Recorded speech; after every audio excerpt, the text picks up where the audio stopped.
अथ ध्यानं प्रवक्ष्यामि शृणु सर्वाङ्गसुन्दरं यत्कृतं देवदेवेन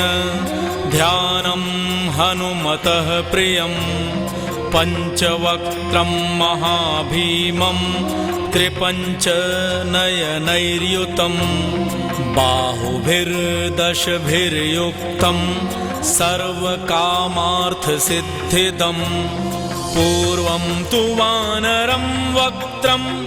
कोटिसूर्यसमप्रभं दंष्ट्राकरालवदनं भ्रिकुटिकुटिलेक्षणम् अस्यैव दक्षिणं वक्त्रं नारसिंहं महाद्भुतम् अत्युग्रतेजो वपुषं भीषणं भयनाशनम् पश्चिमं गारुडं वक्त्रं वक्रतुण्डं महाबलं सर्वनागप्रशमनं विषभूतादिकृन्तनम् उत्तरं सौकरं वक्त्रं कृष्णं दीप्तं नभोपमं पातालसिंहवेताल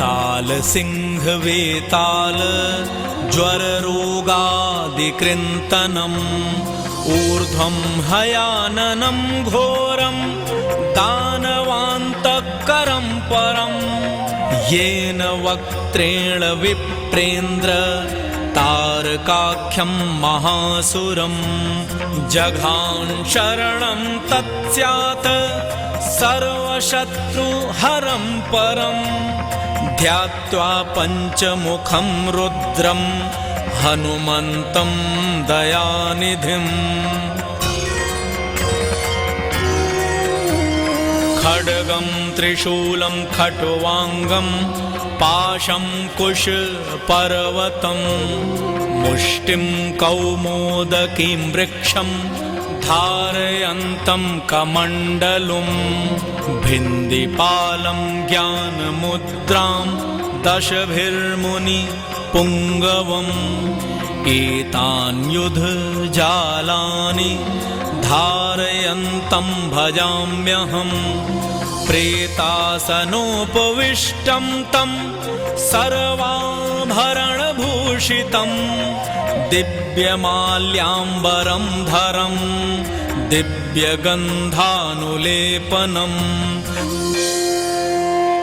सर्वाश्चर्यमयं देवं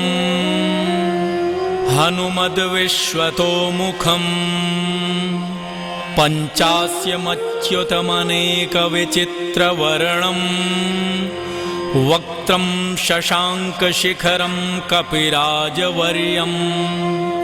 पीताम्बरादिमुकुटैरूपशोभिताङ्गं पिङ्गाक्षमाद्यमनिशं मनसा स्मरामि।